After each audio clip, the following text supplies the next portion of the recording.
Assalamualaikum warahmatullahi wabarakatuh. Selamat siang pendengar, apa kabar untuk hari ini? Semoga semuanya dalam keadaan sehat walafiat ya. Kita sudah memulai new normal atau Indonesia tatanan kehidupan baru. Jadi kayaknya aktivitas pun juga sudah mulai kembali berjalan seperti biasa. Walaupun harus ada protokol kesehatan yang harus selalu digunakan, masker, rajin cuci tangan. Pokoknya gaya hidup kita sekarang tuh harus benar-benar berbeda dari yang biasanya ya. Untuk edisi hari ini pendengar, edisi Selasa 16 Juni 2020, video yang akan temani hingga pukul 15 waktu Indonesia Barat nanti. Dan untuk mengawali kebersamaan kita di kesempatan siang hari ini pendengar, Vida akan hadir dalam belajar di RRI Kelas Inspirasi. Hai, sudah saatnya nih kita belajar di RRI Kelas Inspirasi. Oke pendengar, kita di Kelas Inspirasi. Nah, hari ini kita bakal mengulik banyak lah ya sama seseorang yang tentunya memang tidak undang banget, udah lama banget gak ketemu. Ternyata pas ketemu, wow, sesuatu banget. Tapi kalau untuk di dunia di industri hiburan atau industri kreatif lah ya, tamu Vida ini pendengar udah makanannya, dan kayaknya siapa sih yang nggak kenal sama sosok ini. Langsung aja kita kenalan sama Ferdinand Andriko. Selamat siang Bang Niko. Selamat siang. Hey, semangat dong. Selamat siang. Tapi kayaknya nggak usah manggil nama terlalu itu ya. Cari yang familiar aja lah. Oh, siapa jadinya? Niko. Oke. Ya. Oke, Bang Niko. Ya, memang tadi Vida manggil Bang Niko kan biar orang tahu namanya Ferdinand Andriko. Itu Siapa? kalau Ferdinand Andriko tuh cukup di invoice aja namanya. Oh gitu. Ya. Pakai request ya ternyata. Kita juga live di YouTube ya, dan juga di Facebook kita, bisa di RRI Pro 2 Bengkulu dan di RRI Net Bengkulu ya. Kemudian untuk yang pengen tanya-tanya juga bisa gabung ke line WhatsApp kita di 0811730709, dan juga untuk pendengar yang pengen gabung bisa telepon juga ke 0736345685 ya. Kita langsung aja. Bang Niko apa kabar? Alhamdulillah baik. Vidya apa kabar juga? Alhamdulillah baik, makin sehat ya. Long time no see ya. Long time no see ya. Subur. Iya, Bang Niko juga makin gitu. Ya sudah lah ya. Makin COVID saya. Makin COVID. tapi selama COVID aman kan? Kalau kesehatan alhamdulillah aman ya. Pekerjaan reduce-nya sampai 80%. Sekarang saya memulai dari awal lagi menjual sesuatu yang online sekarang.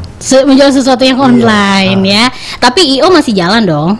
Ya itu. Sekarang IO-nya kalau dulu kan saya IO itu memulai dengan klien dengan tatap muka, copy, paper, segala macam proposal dan ini. Sekarang kan saya cuma jual online, saya menjual konsep virtual design.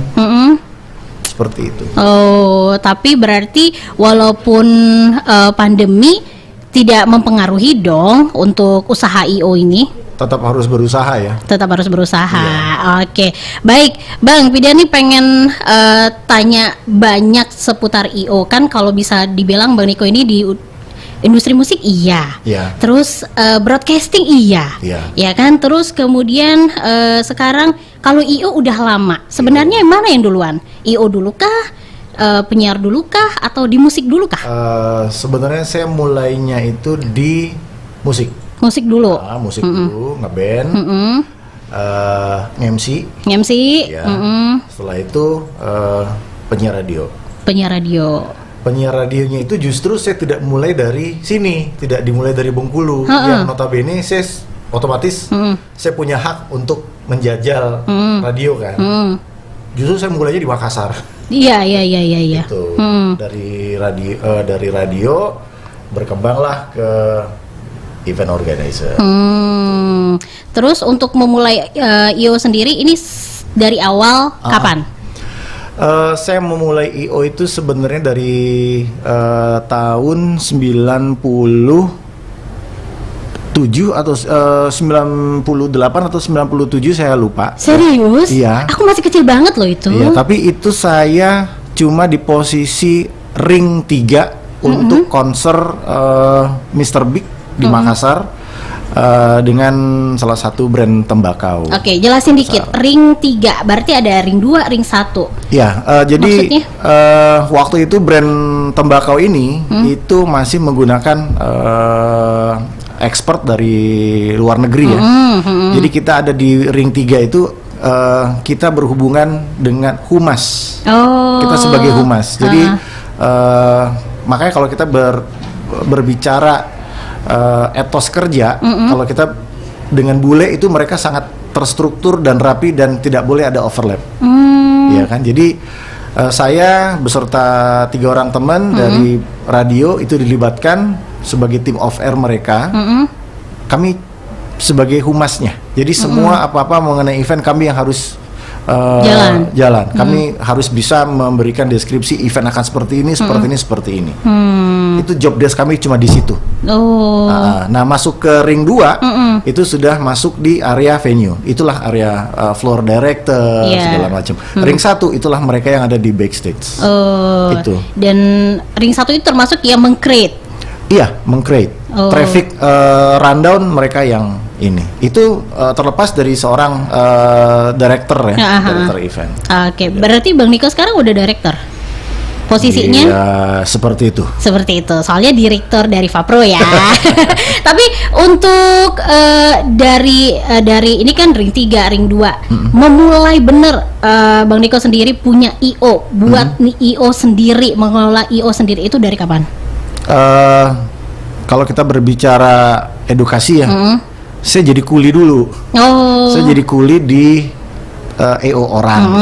Saya belajar pengalamannya, saya belajar ilmu-ilmu pendekatan dengan kliennya itu di Makassar ya.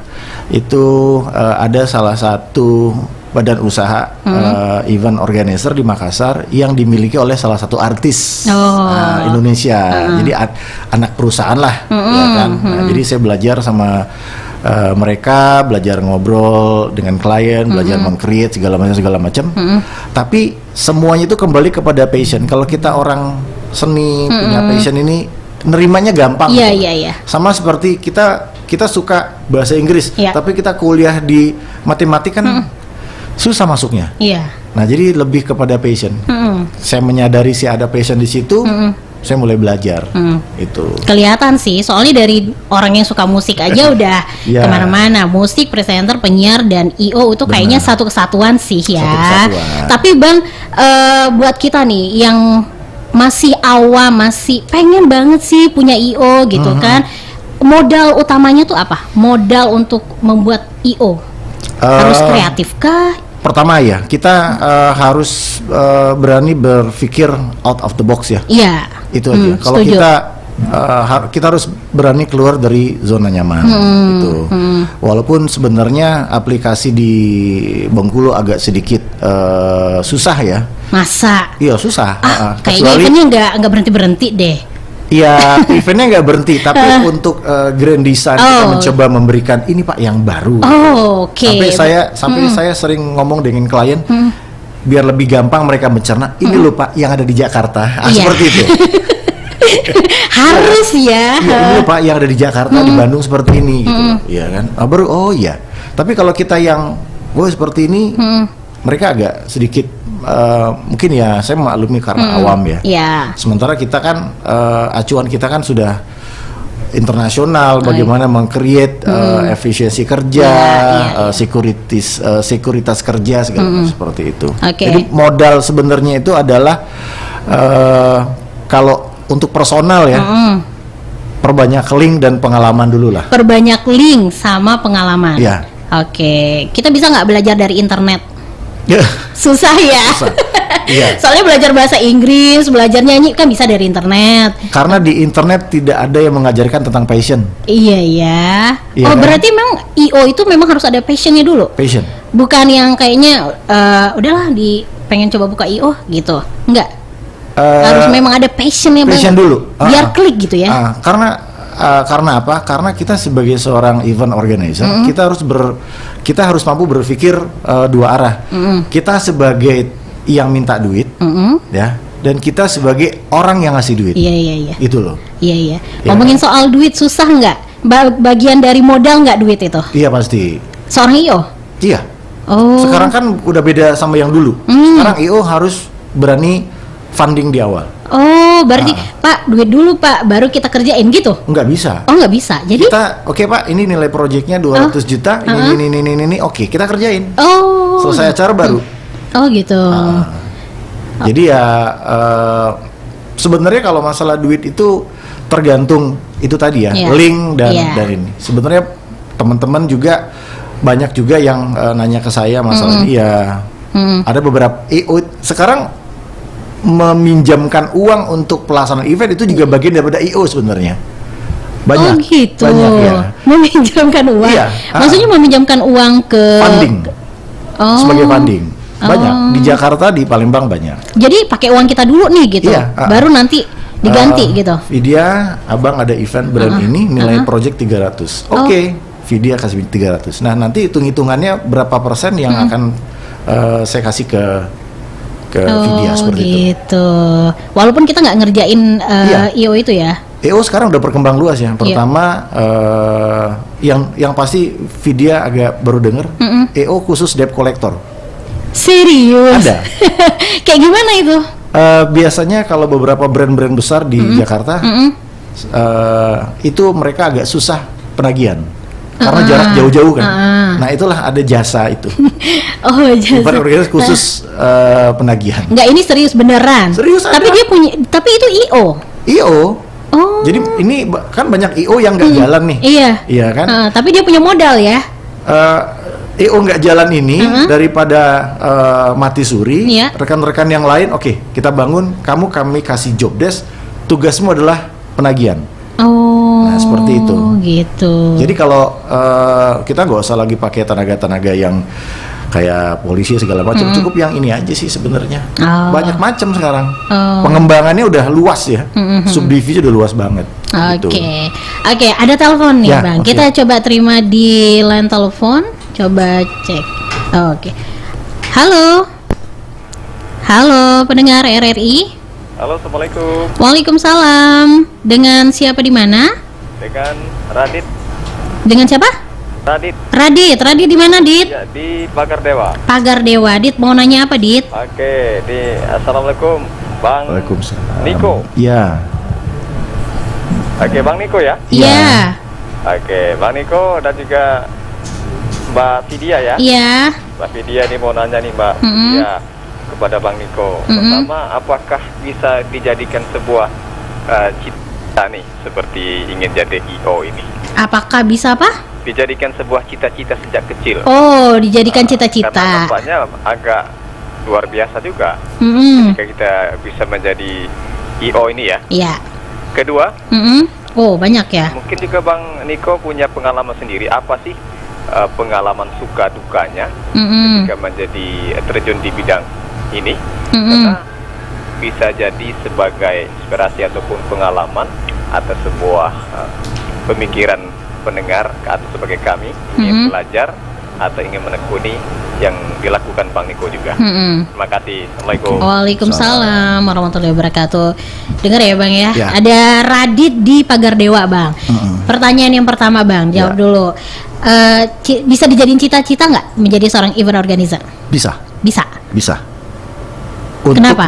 mulai dari beberapa tahun sekarang ya terakhir bisa. Bisa. Ah. Kenapa? Saya nggak perlu kasih alasan kenapa. Saya cuma kasih contoh real ya. Iya.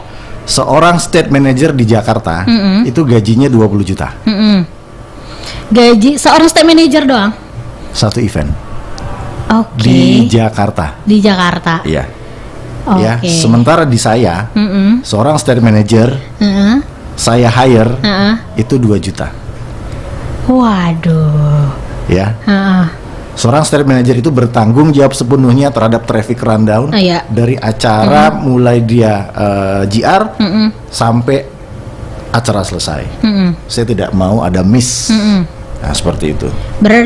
Berarti semua yang masuk dalam IO, baik itu stage manajernya, kemudian direkturnya, apa pokoknya semua tim, itu bisa dijadiin cita-cita. Bisa, tapi nggak mungkin orang jadi stage manager terus kan. Suatu waktu dia kepengen jadi director, iya kan? Karena dia sudah ini ya. Dia kepengen jadi mungkin fotografer mau apa, bisa.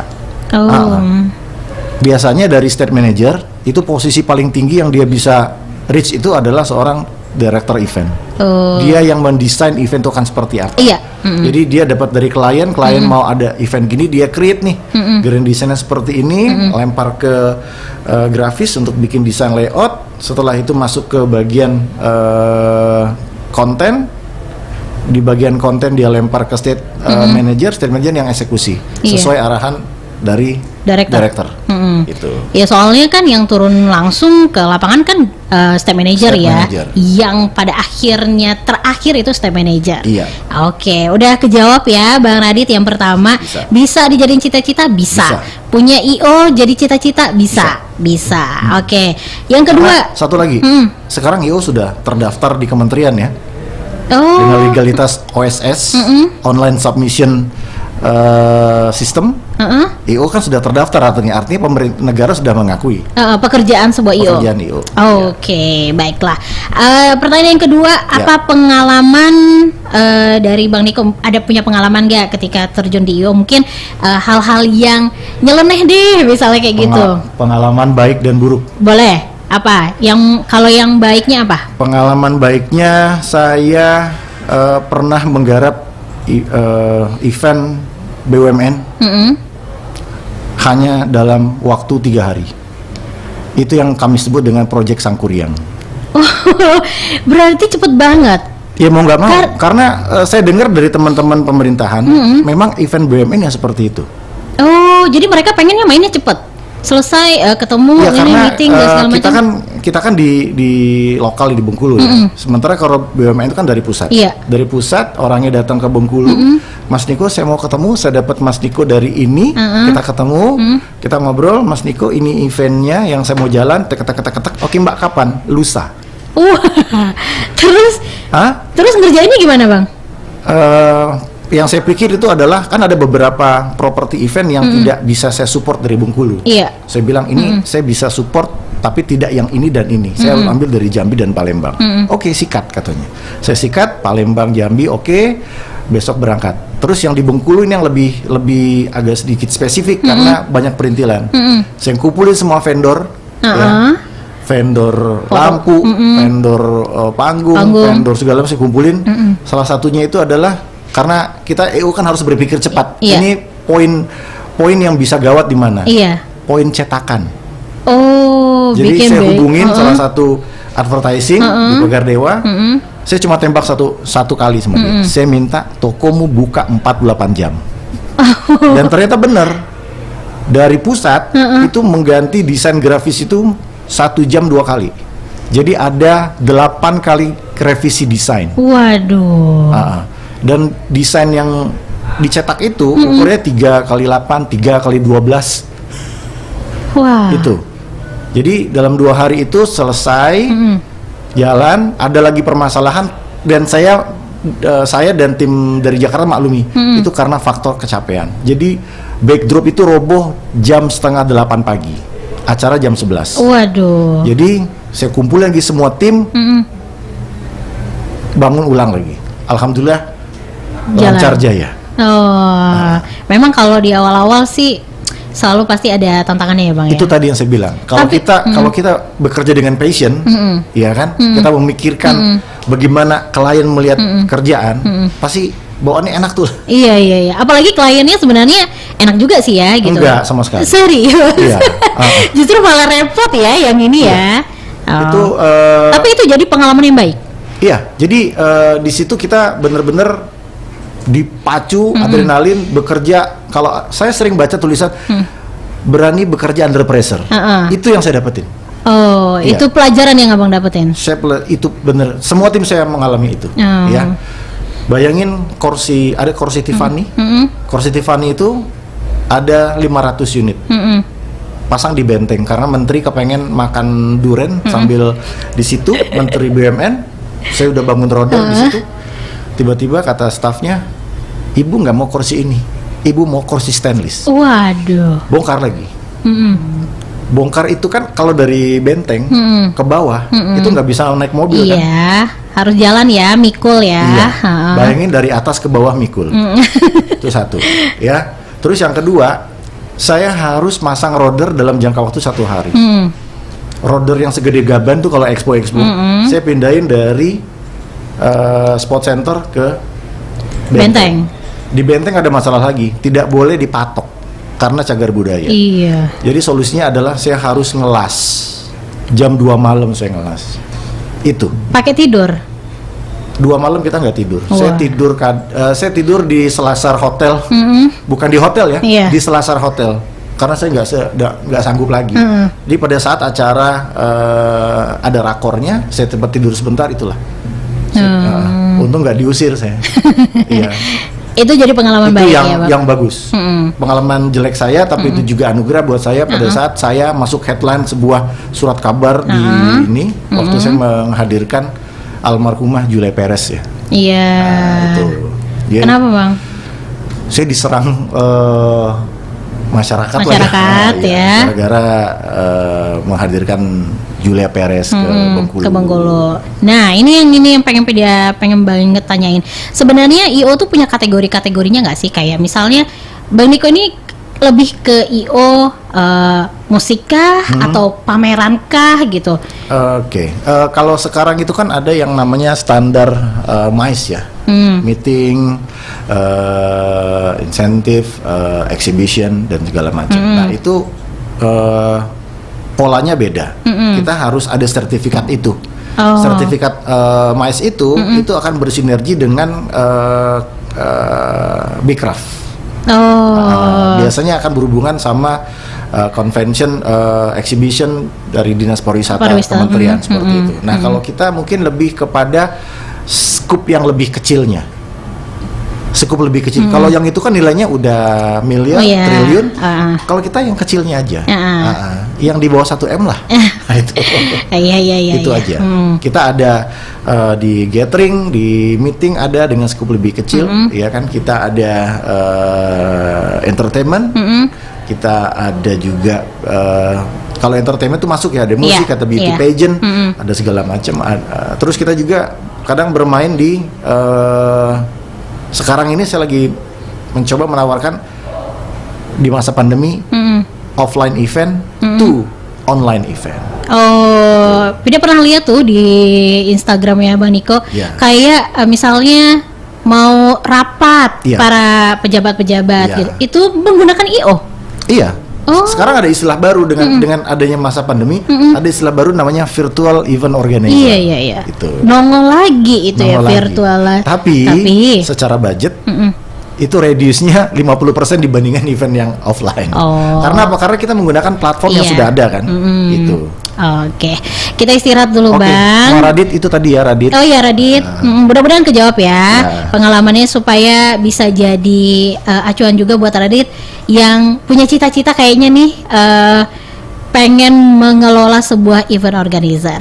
Kita istirahat dulu pendengar, nanti balik lagi di kelas inspirasi bareng Bang Niko, kreatif event organizer. Lagi pendengar di kelas inspirasi bareng sama Bang Niko, seorang kreatif event organizer ya. Tadi kita udah Bang Niko juga udah banyak menjelaskan sebenarnya modal dari mengelola IO itu apa, tapi ternyata ide yang out of the box yang pertama ya Bang ya, yang pasti ya. Karena orang pasti akan tertarik dengan ide-ide yang baru, yang seger, yang fresh. Pernah nggak ide itu diulang-ulang? Pernah pada saat event itu berjalan dengan konsep yang sudah ditetapkan. Jadi kita nggak bisa merubah. Gitu. Itu. Kalau mau merubah oke, tapi budgetnya silakan tangani sendiri. Susah kan? Iya sih. Gitu. Bang, kayak sekarang kan lagi corona kayak gitu kan. Nah, tadi Abang juga sempat bilang walaupun sekarang ada virtual event organizer, virtual IO gitu. Tapi sebenarnya gimana sih supaya para IO ini bisa survive? Ya, saya akui memang beberapa rekan-rekan event organizer atau semualah industri kreatif semua terpapar dampak ya kan. Terlebih lagi dari kemarin saya sering banget di media sosial tuh menanyakan tentang maklumat Kapolri itu sudah dicabut atau belum. Karena dari maklumat Kapolri itu 80% itu memang dampaknya sangat terasa ke para penggiat industri kreatif, ya kan. Nah, nggak boleh rame-rame kayak gitu ya. Seni budaya segala macam. Nah, dari situ ya kita berpikir kita nggak bisa nunggu kayak gini terus kan. Jadi saya harus berpikir gimana caranya. Nah, kebetulan kan saya alhamdulillah masih ada sedikit lah ilmu broadcast kemarin waktu masih di TV swasta. Nah, saya mencoba mengcombine itu dengan aplikasi Zoominar yang sekarang lagi vibe nih di mana-mana ya. Di awal-awal memang saya agak susah untuk memberikan informasi seperti ini karena masyarakat lagi vibe dengan ada Zoom, ada saya di Zoom nongol. Nah, sekarang beberapa rekan udah mulai boring. Aduh, Bang Niko, kita udah boring banget nih nongol di Zoom, ya kan, apalagi partisipannya sampai 300-400 orang. Entah kita dilihat entah enggak gitu kan.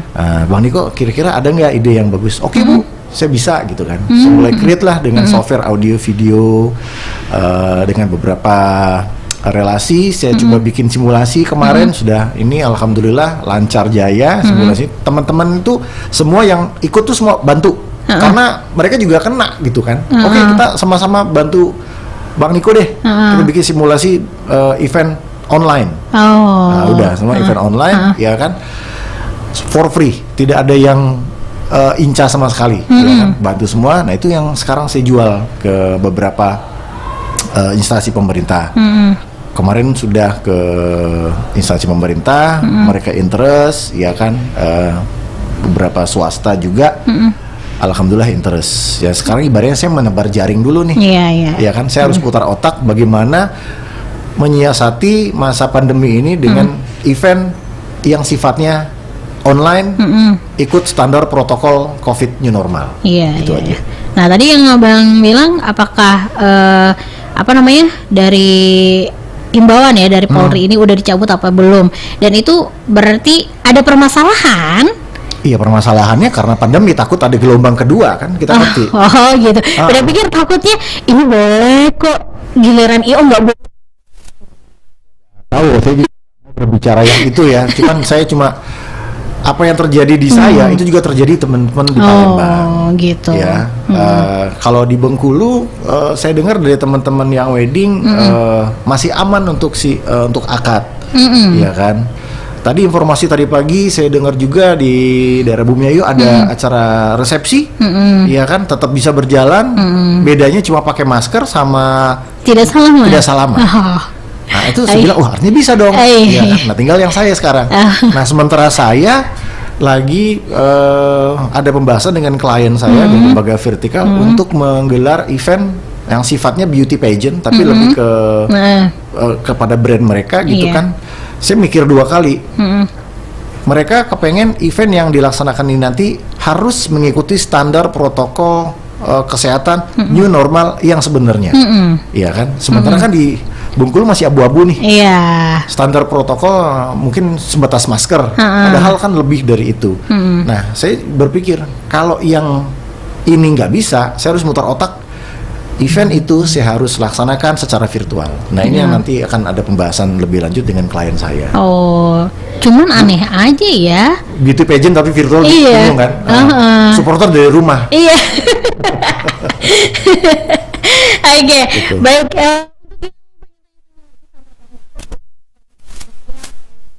Kita ya di 0811-7307-079 atau bisa juga komentar di YouTube itu di RRI Net Bengkulu ya, atau ini juga disiarkan di Facebook ya, jadi bisa pokoknya komentar di Facebook, di YouTube, kemudian bisa juga tanya di WA atau telepon langsung ke 0736 345685 ya.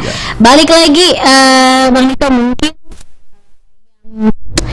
kalau dilihat sih sekarang kan kata Bang Niko tadi klien gitu kan, yang pengen Bang Niko misalnya kayak sebuah IO, punya IO pengen banget nge-create apa sekarang?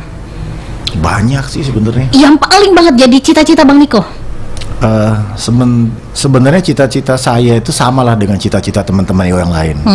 Cita-cita saya itu nggak muluk-muluk. Tapi pasti akhirnya pemerintah Provinsi Bengkulu benar-benar menggunakan IO lokal yang sebenarnya, ya, jangan IO yang abal-abal gitu loh. Karena SDM kita ini mampu sebenarnya. Iya. SDM kita sangat mampu. Kenapa sih bilang begitu? Ada salah satu event besar dari Jakarta ke Bengkulu yang ngerjainnya orang Bengkulu gitu loh. Ngerti nggak? Iya kan? Nah, jadi saya berharap pemerintah provinsi itu memang kalau ada event, cobalah EO Bengkulu yang memang sebenarnya sudah mampu itu didorong. Oke, kita ada membackup kalian nih. Kalian harus dapat itu. Nah, jadi karena apa? Karena kalau kita pakai sistem seperti itu, semua roda ekonomi yang berhubungan dengan dunia industri kreatif itu semua akan berjalan semua tuh. Iya kan? Iya. Nah, seperti itu. Kalau ibaratnya yang kayak tender-tender di pusat, kita bisa juga ikut sebenarnya, asal kita di backup untuk yang ini. Iya, gitu. Betul ya. Tapi kalau seandainya Bang Niko disuruh, kalau seandainya Bang Niko disuruh milih, pengennya maksudnya dia tuh pengen bikin membuat event atau meng-create event musik kah gitu, karena kalau musik Pida yakin udah mainan, udah makanannya Bang Niko gitu, atau pengen ada yang lain yang belum Bang Niko belum kesampaian? Saya tuh sebenarnya kepengen bikin acara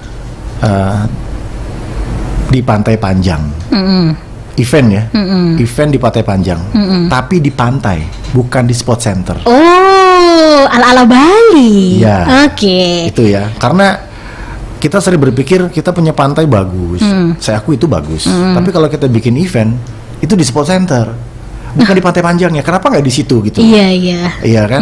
Nah, kalau mau bikin event di situ, ya eventnya jangan 1 hari. Eventnya berskala, jadi bisa 1 minggu, ya kan. Ya kalau orang bilang panas, ya kalau nggak mau panas di rumah. Tapi kan ada event malam. Nah iya. Nah, terus saya berbicara dengan salah satu teman di Ambon yang satu kuliah di Makassar, dan dia travel agent, untuk membawa turis saya ke Bengkulu. Saya seperti menjentikkan tangan Thanos, katanya. Oh, gampang. Tapi dengan catatan pihak pemerintahnya itu memang benar-benar kooperatif. Gitu loh. Saya mau bawa turis, sediakan jadwalnya, hotelnya, segala macam. Gitu. Jadi emang turis itu memang benar-benar yang legal, sesuai jadwal, dan dia akan lempar ke website resmi seluruh dunia. Bisa. Mau berapa? Mau 300, mau 500 bisa. Tapi harus ada agenda di sana gitu loh. Saya buat turis ini seminggu. Hari pertama ngapain, hari kedua ngapain, 3 ngapain gitu. Karena turis bule itu memang seperti itu. Dia nggak mau yang saya ngapain di sini, nggak mau. Itu. Saya cuma snorkeling doang. Aduh, makan waktu gitu. Ya karena saya juga background saya di pariwisata, bergaul sama bule walaupun bule-bule kere. Saya tahu banyak gitu. Ya kan, tipikal mereka tuh saya tahu banyak. Mereka harus terstruktur. Gitu. Oke, ada telepon lagi nih Bang, kita coba terima. Halo pendengar. Halo. Oke, terputus ya. Baik, kita coba kembali terima. Untuk yang pengen gabung bisa langsung ke 0736345685. Bang, kalau ngomongin soal kita sebenarnya, oke, kita tahan dulu.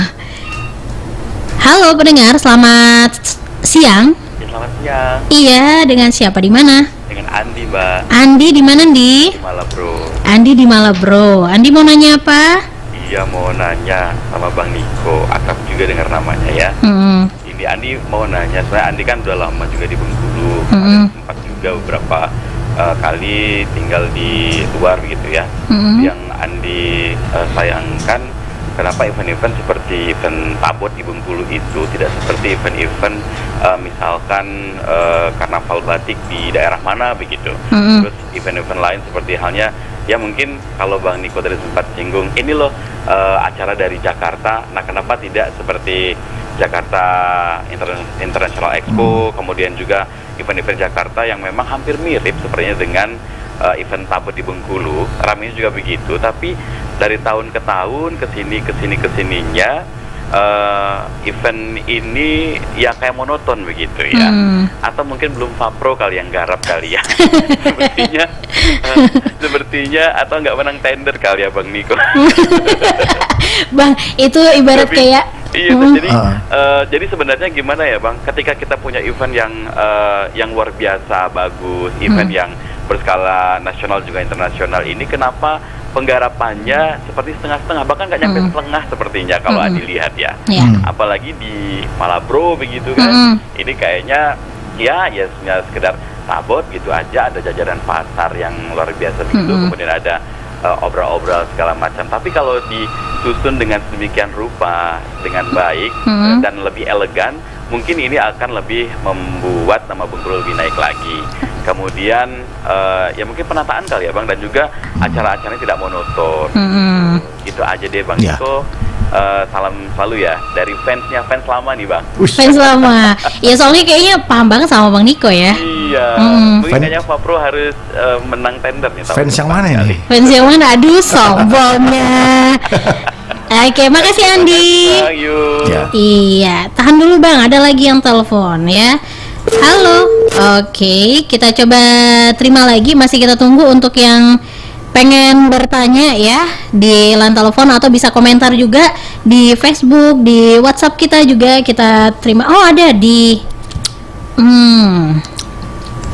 Oke, di WhatsApp kita nih Bang, ada yang gabung ya. Selamat siang katanya. Pertanyaan yang pertama nih Bang, kemampuan seperti apa yang harus dimiliki untuk mendirikan I.O? Lalu yang kedua, untuk sebuah event indoor atau outdoor pasti beda budget. Nah, untuk perhitungan budget dan lain-lain, biar kita nggak tekor nih, perhitungannya apa saja yang harus dimatangkan. Nah, mungkin pertanyaan Andi dulu kali ya, di Malabro. Ini Andi pertanyaannya. Event Tabot tidak seperti kayaknya sekarang udah agak gitu-gitu aja gitu. Ini pertanyaan Andi ini mewakili pertanyaan-pertanyaan Andi yang lain. Gitu. Jadi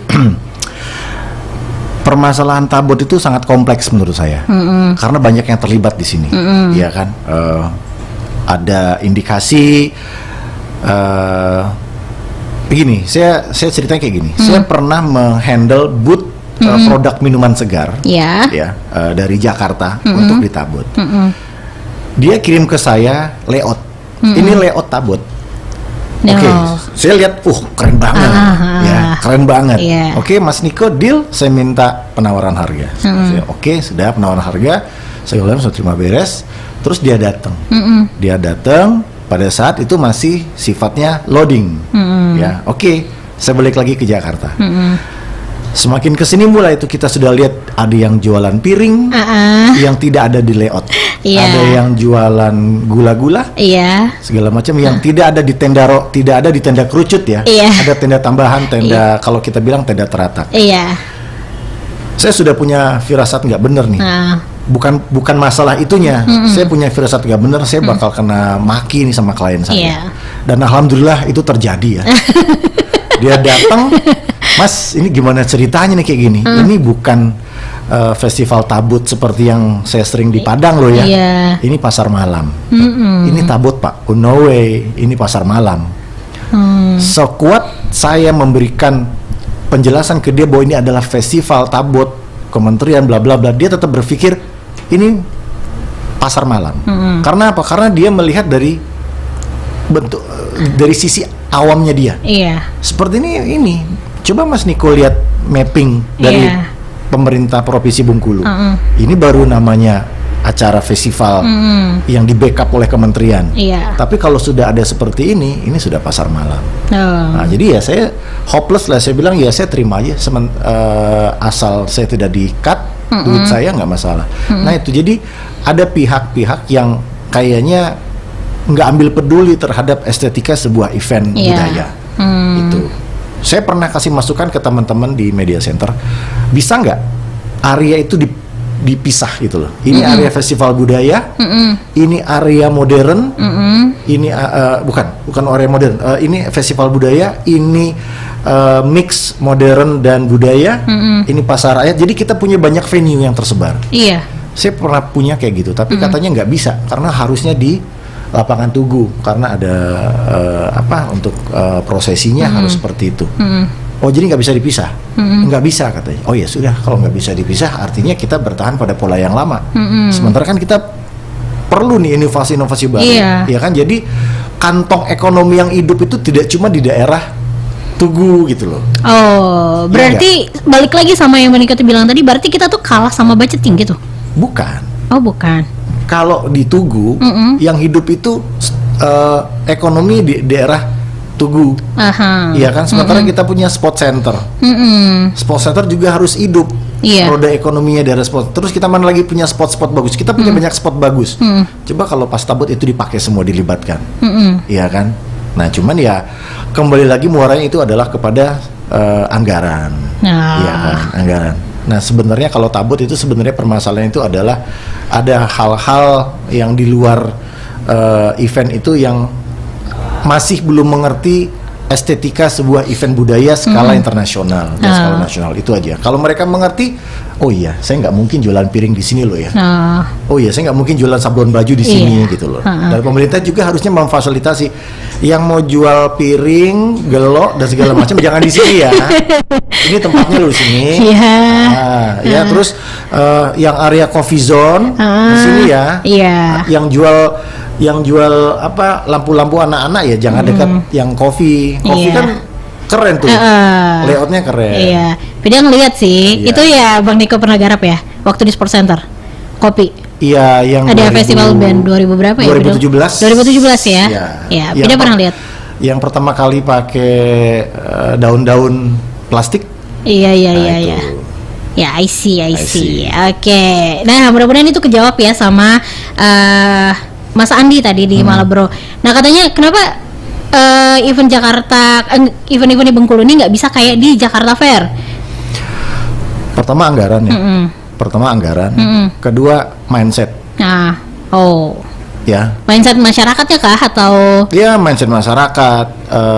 Kadang buat kebijakan maunya seperti ini. Iya. Tapi mereka nggak tahu, Pak. Bapak mau bikin Monas, tapi budgetnya budget ini budget bikin palang air, gimana coba Pak ya? Gitu, seperti itulah ya. Berarti ini permasalahan budgeting, selalu ke budget ya. Oke, tadi ada yang nanya, ini cepat aja nih Bang, waktu kita udah ngebut nih ya. Kemampuan dan tim seperti apa yang harus dimiliki untuk mendirikan IO? Sekarang ada berapa orang di tim Abang? Fabro itu cuma 2. Fabro itu cuma 2. Saya direktur, Oka sebagai wakil direktur. Itu yang tercatat di legalitas kementerian. Sementara lainnya saya menggunakan freelancer. Gitu. Jadi sebenarnya kalau untuk mendirikan sebuah IO itu nggak perlu banyak orang. Nggak perlu banyak orang. Tapi kalau untuk yang bekerja butuh banyak orang. Iya, itulah freelancer. Namanya freelance, tenaga freelance. Oke. Yang kedua, untuk sebuah event indoor atau outdoor pasti beda budget katanya. Nah, untuk perhitungan budget dan lain-lain biar kita nggak tekor. Nah, perhitungannya seperti apa Bang yang harus dimatangkan? Harus perbanyak relasi. Terutama vendor dan sub vendor, ya kan. Budget indoor dengan outdoor nggak bisa dibilang beda budget, bisa sama, iya kan. Cuma bedanya adalah satu indoor satu outdoor. Malah bisa budget indoor lebih besar daripada outdoor. Jadi nggak bisa dibuat statement seperti itu. Kita melihat spek, ya kan. Spek pengerjaannya seperti apa kita bisa lihat. Spek itu kayak misalnya bridgingnya apa, bridgingnya pakai apa, diameter 40-40 atau 30-30, lighting parnya segala macam, ya kan, sound systemnya berapa kita. Jadi sebenarnya kita sama aja dengan kontraktor sih, ya kan? Kalau kontraktor kan pengukurannya kan agak ribet. Kalau kita enggak, kita tinggal ngelihat, kita bisa tahu ini spek sesuai dengan harga atau tidak. Kita bisa lihat kasat mata, nggak perlu diukur-ukur. Itu aja. Biasanya kalau klien minta, saya mintanya speknya begini-begini, atau kita yang ngasih? Pertama, kalau dari klien saya minta spek untuk event. Saya kasih spek event, ya kan. Harganya berapa? Harganya kan 1 juta. Oke mas, saya cuma punya budget 500.000. Oke pak, saya bisa kerjain event bapak standar dengan 500.000. Itu aja. Sesuai budget lagi. Sesuai budget. Ya, kita kalau saya bilang saya punya firasat, it's not good. Saya nggak akan ngomong, Pak. Saya nggak berani karena ini akan menjatuhkan nama saya dan bapak juga pasti akan kena imbas. Berarti kita harus belajar untuk low juga ya, jangan seolah-olah aku bisa nih ngerjain semuanya. Jangan sampai nanti brand kita yang rusak pada akhirnya. Karena ya. IO itu, ini saya juga akan memberikan sedikit pemahaman ya. IO itu bukan sekedar membuat acara loh ya. Iya. EO itu adalah mereka yang memberikan edukasi kepada klien, bagaimana memberikan grand design event bisa berjalan dengan lancar, semua kebutuhan difasilitasi, klien kita duduk tenang. Kadang ada orang yang cuma masukin barang, masukin ini, mereka sudah bisa berani bilang EO. Begitu acaranya ada trouble, bukan kami EO-nya. Oh gitu ya. Ada. Oke, baik. Bang, terakhir nih Bang, mungkin ada nggak masukan buat teman-teman yang saat ini sedang mendengarkan kita di kelas inspirasi yang pengen membuat sebuah IO atau mengelola IO? Apa pesannya Bang? Masukannya? Pesannya IO itu kaitan erat dengan passion, ya. Kalau kalian punya passion di seni, di musik, dan segala macam yang sifatnya entertain, hiburan, saya yakin kalian punya passion ke dunia event organizer, ya kan. Seperti yang saya bilang tadi, di Jakarta itu event organizer sudah sangat menjamur, gaji sudah 20 jutaan, ya kan. Sementara saya juga meng-hire tim saya. Paling kecil tuh kuli kasar di saya tuh 350.000. Itu kuli kasar. Iya kan, satu event. Itu kuli kasar, itu level yang paling 350.000, ya kan. Nah, jadi event organizer itu adalah salah satu bisnis yang menjanjikan. Untuk pemula, kalau boleh saya kasih tips itu, pertama adalah kalau kepengen memulai jangan langsung terjun. Jadi belajar pengalaman dulu, pengalaman, ya, menggali pengalaman dari orang, kemudian belajar menyeleksi proses alam ke teman-teman nih. Teman saya dia punya kemampuannya kayaknya di sini nih, dia punya kemampuan ngatur orang, dia punya kemampuan seperti ini, kita bisa menyeleksi sendiri mana yang bagus, mana yang enggak. Kemudian relasi dan link, ya kan, jangan pernah menjatuhkan klien relasi karena dia nggak punya budget, nggak boleh, itu haram, ya. Jadi benar-benar walaupun ada atau nggak ada project, kita harus tetap memaintain klien, itu, ya kan. Terus kreativitas ya, kita harus itu tadi harus berani berpikir out of the box, berani keluar dari zona nyaman, itu. Kemudian ya kesabaran, nggak mungkin mati. Ya. Bayangin aja, saya dari tahun 2000 baru punya rumah itu di 2009. Itu loh. Bayangin ya. Dari 2000 di Bengkulu ngerjain event, dari duit event tuh 700.000 ya. Saya baru punya rumah tuh di 2009 ya. Iya kan? Ya, kemudian gunakan media sosial untuk jualan, promo dan segala macam. Itu penting banget sekarang ya. Penting banget. Jalin komunikasi dengan banyak orang, itu relasi, dan yang terakhir itu adalah modal. Oke. Baik, kalau Bida tanya penyiar, presenter, IO, teng. Itu semua saya semua ya. Iya, pilih penyiar, presenter, IO. Iya.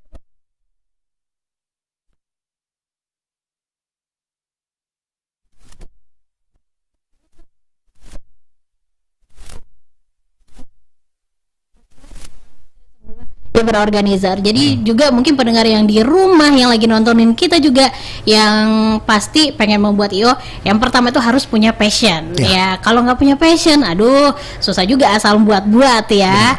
Mau sukanya musik atau mungkin melukis gitu kan, atau apapun itu. Terima kasih Bang.